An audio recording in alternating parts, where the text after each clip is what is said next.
little intellectual encouragement. Anybody interested in music was called a sissy. But George secretly began to learn to play the piano, and when his family acquired one for Ira, George, not for the last time, stole the show. How's it coming up there, Jerry? Who's getting a piano? It's the Gershwins. George sat down and played the piano at once, and we were all flabbergasted and didn't realize that he'd been playing in other places. And it really was bought for Ira. But when Ira heard George, he gave up at once. And my brother Arthur was supposed to play the violin, but he wondered why he had to stand and play an instrument, and that's it the way George does, you see. 3, 4, 1. So the parents decided that now it was time to give George a proper musical education. A Miss Green was found in the neighborhood who, for 50 cents a lesson, rushed him through the scales. His next teacher, Mr. Goldfarb, a Hungarian with an impressive mustache who played the piano with great gusto and a barrel of gestures, already charged $1.50. For months, George played arias from operas. When he had progressed to the overture of William Tell, his father thought it was time again for a change.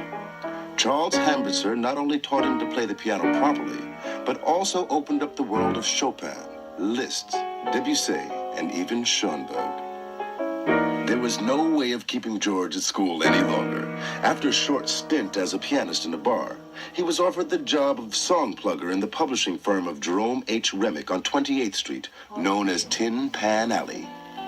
My mother was a lady like yours you will know. Jerome Kern, Irving Berlin, and Oscar Hammerstein were the masters of Tin Pan Alley. Tin Pan Alley was the street of songs. All day pianos banged away as singers and actors looked for new material.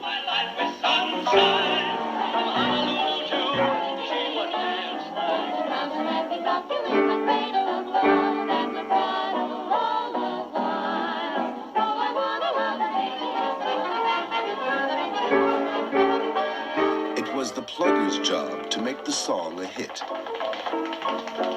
At a time when radio, television, and jukeboxes did not exist, Tin Pan Alley and American popular music were inseparable. At the age of 15, George had become a part of the nation's song business, an experience he always remembered. Every day at 9 a.m., I was there at the piano playing popular tunes for anybody that came along. Chorus ladies used to breathe down my neck, and some customers even treated me like dirt. People would come in and want to hear certain songs, and they'd all say, go to Gershwin's room. He's the one who you'll really hear the song the way it really is.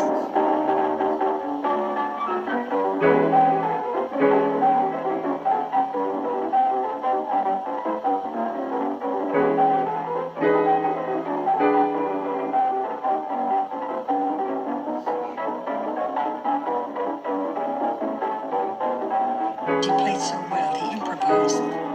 He had a wonderful sense of harmony, which always interested me, because when he placed songs, they hardly ever sounded the same twice, because he'd use different harmonies and different rhythms. Dissatisfied with his progress, Gershwin announced that he wanted to become a composer, an American Mendelssohn, a Mendelssohn of popular music. And following his two idols, Jerome Kern and Irving Berlin, he began to compose. When you want 'em, you can't get 'em. When you've got 'em, you don't want 'em. In 1916, the name of George Gershwin appeared for the first time on a copy of sheet music. Sophie Tucker, the powerful red-hot mama, had heard the piece and recommended its publication. Yes. Oh, fish. It earned George $5.